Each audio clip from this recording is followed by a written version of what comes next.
Este es el vídeo que estabas esperando. Después de preguntaros tanto por YouTube como por el grupo de Telegram cuál era el vídeo que preferíais ver, me habéis dicho que queríais un vídeo explicando cuáles son las mejores jurisdicciones en las que tú puedes tener tus operaciones de cripto.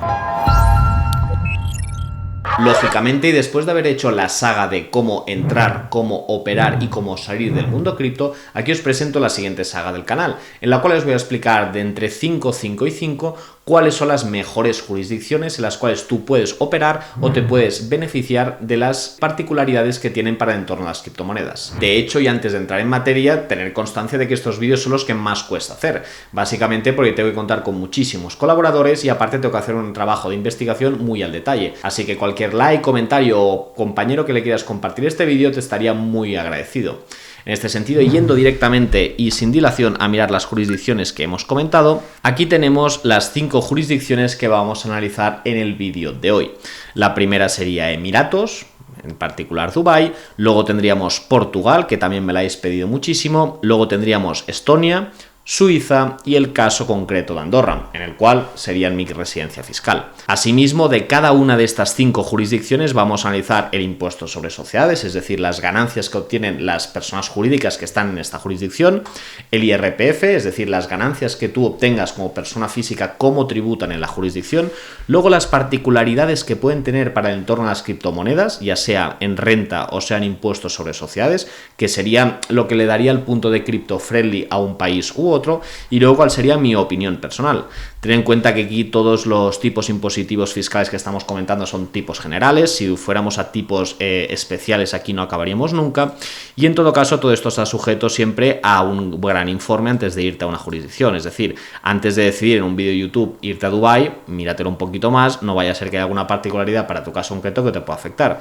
Además, ten en cuenta de que este elemento, por ejemplo, me voy a Dubái o me voy a Portugal, es un elemento de tu teoría de las banderas, es decir, tú pones tu persona física, imagínate en Dubái porque no pagas IRPF, pero luego tu sociedad la puedes tener, por ejemplo, en Estonia o en Andorra, siempre y cuando cumplas los requisitos de dirección efectiva, no te apliquen CFC Rules, etc.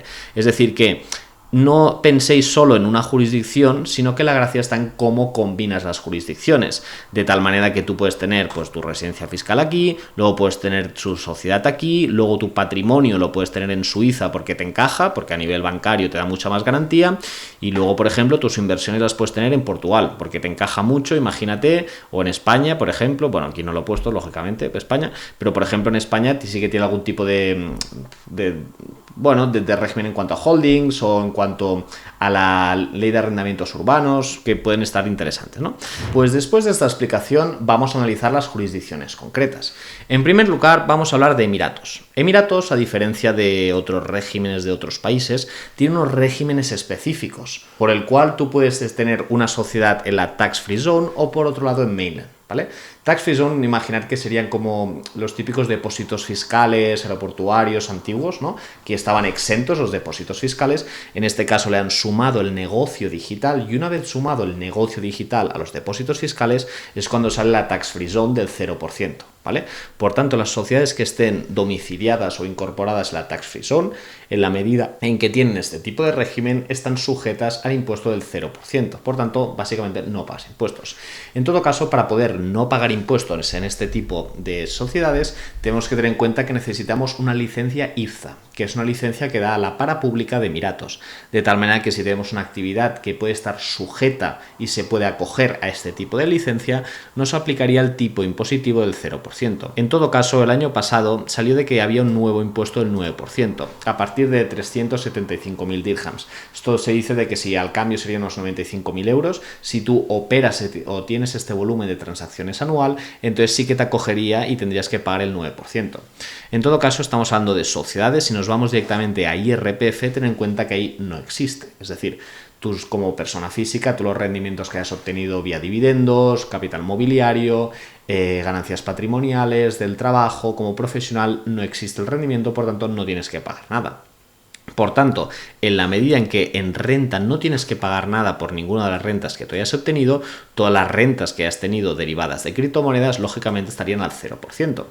Pero ojo aquí en este caso porque Emiratos, si bien las criptomonedas van al 0%, los bancos no son cripto-friendly.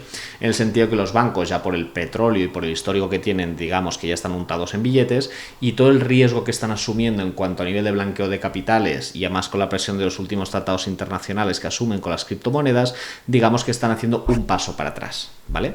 Y luego también tener en cuenta pues el nivel de vida. Porque tú, para poder tributar criptomonedas en Emiratos, tienes que tener residencia fiscal emiratí. Es decir, tienes que cumplir tanto los requisitos de Emiratos para ser considerado residente fiscal en Emiratos, como los requisitos de España para poder haber hecho la desinversión. Es decir, que tienes que estar aquí pues el tiempo de permanencia residente habitual que te diga Emiratos, 6 meses y un día, imagínate. Tienes que tener aquí tu centro de intereses económicos, y si no, ya nos vamos al convenio con el conflicto de residencia fiscal, las reglas de desempate, ¿no? Pero si yo cumplo los requisitos para ser residente fiscal emiratí, las criptomonedas, las ganancias que he obtenido van al 0%, pero cuando yo quiera bancarizar estas criptomonedas ya tributadas al 0, el banco me va a poner problemas. Por tanto, muchos residentes fiscales de Emiratos lo que hacen es bancarizar en otro país, de tal manera de que yo tributo al 0% las ganancias que he obtenido en criptomonedas durante un año en Emiratos, pero la bancarización, por ejemplo, pues paso a las criptomonedas a Nexo, y ahí en Nexo hago el cambio de cripto a fiat, y luego de fiat pues lo envío, por ejemplo, a Wise, que no acepta cripto, pero sí fiat, y como de Nexo viene fiat, envío las criptomonedas ahí y bancarizo de ahí. O también lo que puede pasar es de que yo tributo al 0% las criptomonedas en Emiratos y la bancarización no la hago. Dejo las criptomonedas en stablecoin, las dejo on-chain, y luego cuando me vaya a otro país, el año que viene, ya la bancarizaré, por ejemplo. Esas son diferentes opciones, ¿vale? Entonces, si nos vamos al siguiente caso, Portugal. Portugal no es parecido para nada a Emiratos en cuanto al nivel de vida, que es muchísimo más caro, o Suiza o Andorra. Digamos que Portugal sería muy parecido a España, realmente, incluso a nivel de impuestos. Nos vamos al 21 impuestos sobre sociedades, estamos hablando lógicamente de impuestos ordinarios, y luego nos vamos en rentas, que también sería muy parecido a España. El tema está de que Portugal tiene dos particularidades que España no tiene. La primera particularidad es el antiguo régimen de residencia no habitual, ¿no? El NHR, por el cual durante 10 años tú podías tener bastantes exenciones o rendimientos que tuvieras de fuente extranjera, ¿vale? En este caso ya ahora mismo no existe, o existe para profesionales, científicos, muy difícil de aplicar, ¿vale? Y luego el otro punto es la exención que tú tienes en criptomonedas, ¿vale? De tal manera que Portugal lo que te dice es de que si tú tienes criptomonedas como particular, no como empresario, y tú como particular, estas criptomonedas que tienes, la ganancia derivada viene de unas criptomonedas que desde el 1 de enero de 2023 las has tenido durante más de un año, y la bancarización la realizas de forma no frecuente, es decir, bancarizas una vez al año, esta ganancia derivada de criptomonedas estaría exenta, es decir, no pagarías. Por tanto, a la pregunta de ¿en Portugal se tributa por las criptomonedas? Sí, efectivamente, se tributan las tablas de renta ordinarias, ¿vale? En todo caso, si esa criptomoneda, porque la hemos tenido menos de un año o porque hemos hecho más de una venta, pero si hemos hecho menos de una venta o la hemos tenido durante más de un año, entonces es cuando sí que estaría exenta. Y luego también tener en cuenta de que los NFTs no son considerados criptoactivos en Portugal, por tanto, a buen entendedor, ya me entendéis, ¿no? Entonces, ya si nos vamos para el caso siguiente, nos vamos al caso de Estonia, ¿vale? Estonia es como una jurisdicción muy famosa de optimización fiscal, elusión, impuestos y tal, pero para el caso de las criptomonedas no es tan interesante. Yo os voy a explicar por qué. Estonia, la particularidad que tiene, a diferencia de los otros regímenes que acabamos de comentar, es de que el impuesto sobre sociedades existe, es del 20%, pero se encuentra diferido. ¿Qué significa esto? Que tú sí tienes una sociedad ordinaria, ¿vale? En la cual pues tú, del resultado final contable, del PL a final de año, pues le aplicas las correcciones que toquen. Sobre esa base es sobre la que tú pagarías impuestos sobre sociedades, y luego el resultado pues te lo dejas en reservas o te lo repartes en dividendos, ¿no? ¿Qué es lo que pasa? De que Estonia lo que te dice es de que en la medida en que el resultado final no te lo repartas en dividendos, sino que se vaya a quedar en la sociedad, ese impuesto sobre sociedades del 20% te lo difiero hasta el momento en que tú vayas a retirar.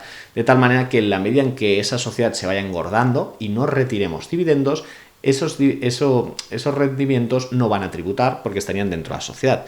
En todo caso, esto pasa por las sociedades ordinarias, no estamos hablando aquí de criptos. Y en todo caso, también tener en cuenta de que estas sociedades tienen que estar efectivamente constituidas en Estonia. Es decir, si yo tengo una sociedad en Estonia, de la cual yo soy persona física en España, la dirección efectiva la estoy llevando desde España, y en Estonia no tiene ni sentido estar ahí, La sociedad no está ni participada por cualquier persona de otro país y tampoco tengo ni trabajadores, ni sede, ni un coworking. Lo más seguro es de que España no te aplicará una sanción, pero sí que te la nacionalizará y te exigirá no el 20, sino pues el 25 impuestos sobre sociedades o el 15 sobre todos los años no prescritos, es decir, durante 4 años, más el IVA, si hubieras hecho operaciones intracomunitarias, ¿no? Entonces, esto en cuanto a sociedades. Si nos vamos a rentas, sí que hay la renta del 20% y no hay ningún beneficio en cuanto a criptomonedas. Por tanto, si nos vamos a Estonia como persona física para cumplir los requisitos y tributar ahí, las ganancias que hayamos obtenido en criptomonedas no tendríamos ningún tipo de beneficio especial. Por tanto, es una jurisdicción que no recomendaría.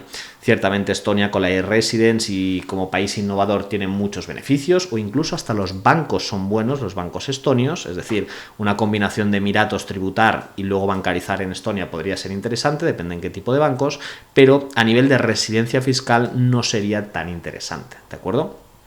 Por otro lado, si nos vamos a Suiza, que también me lo habéis pedido bastante, Suiza es un país bastante particular. Es decir, Suiza comparte con Emiratos y con Andorra el estilo de vida, que es un sitio muy caro para vivir, pero luego también comparte unos impuestos bajos, pero no tan bajos con los demás, ¿vale?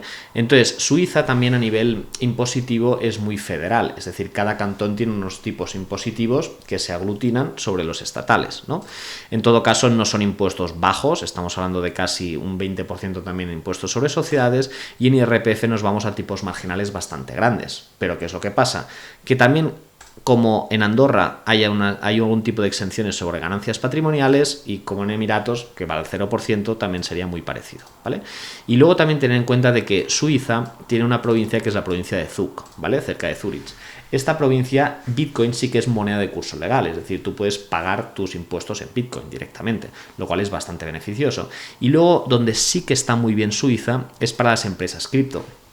De hecho, el histórico de empresas gordas de hub tecnológico está en el Crypto Valley, está en Suiza, y todas las empresas importantes de todo el sector están ahí. Es decir, a nivel regulatorio hay muchísima seguridad jurídica si tu empresa se dedica a los criptoactivos. De hecho, muchas empresas de españolas se han ido a Suiza justamente para elevar su vertical de activos digitales. Por tanto, sobre Suiza, a nivel de persona física, ¿te interesa vivir en Suiza? Sobre todo si eres emprendedor y quieres hacer calash, es decir, si quieres ser ahí camarero y cobrar 4.000 euros, pues te interesa muchísimo, por eso lo que ahorres un 15%, pues imagínate el 15% que vas a ahorrar, esto también pasa mucho en Emiratos, ¿vale? Pero a nivel de emprendedor, de montar tu empresa, digamos que el ticket es bastante alto, y o como no tengas una empresa muy muy gorda que se vaya a dedicar a las criptomonedas, te puede beneficiar, ¿no? También aquí hay un tema del IVA, las transacciones cripto, etc. Es decir, si tenemos una empresa muy gorda, Suiza nos interesa a nivel cripto, empresa pequeñita no interesa, y residencia fiscal para criptomonedas en Suiza tampoco interesaría del todo, porque hay opciones bastante mejores, ¿no? Entonces, si finalmente nos vamos a Andorra, que es donde yo personalmente tengo mi residencia fiscal, tenemos un impuesto sobre sociedades del 10%, que es ok, aceptable, un punto más que Emiratos, y luego tenemos un IRPF del 10%, ¿de acuerdo? Pasa que engaña, porque este 10% no es un 10%, es mejor que el 10%, porque de los primeros 24.000 euros van al 0, de los 24.000 a los 40.000 con la reducción final del 50% te van al 5%, y a partir de los 40.000 hasta los millones de euros te van al 10%, es decir que el tipo efectivo, si tienes una renta baja, en este caso imagínate de 50.000 euros, pues no te aplicaría un 10%, te aplicaría muchísimo menos, ¿no? Digo baja para aplicar el tipo, ¿no? No porque 50.000 euros al año es una renta baja, lógicamente. Y luego también en cuenta que hay algún tipo de exenciones que te pueden beneficiar, es decir, los dividendos que te pases de la sociedad a tu persona física andorrana, si los dos están en Andorra, van al 0%, no tributas. Luego las ganancias que has obtenido derivadas de participaciones sociales, si tienes menos del 25%, están exentas o las has permanecido durante 10 años. Y luego a nivel de cripto sí que tiene, muy parecido a Portugal, una exención. Y la exención te dice la ley de activos digitales de que si tú mantienes una posición en cripto durante más de 5 años y luego reinviertes este patrimonio en bienes de Andorra, estaría la ganancia exenta, ¿vale? Es decir, a diferencia de Portugal, tienes que mantener 5 años el activo digital, cosa que en Portugal es 1 año. En segundo lugar, de que te dice que tienes que reinvertir en el país, cosa que Portugal no te lo reclama, pero en este caso puedes hacer todas las bancarizaciones que quieras durante un año, cosa que en Portugal solo puedes hacer una. En todo caso, a nivel con Portugal, pues los tipos impositivos son de la mitad, del 10 contra el 21, del 10 casi aquí nos vamos hasta el 48, que esto sería casi como España, ¿vale? Y luego, a diferencia de Portugal también, pues el nivel de vida es bastante superior, por mucho que en Portugal también hayan subido muchos precios, también de vivienda, etc., ¿no?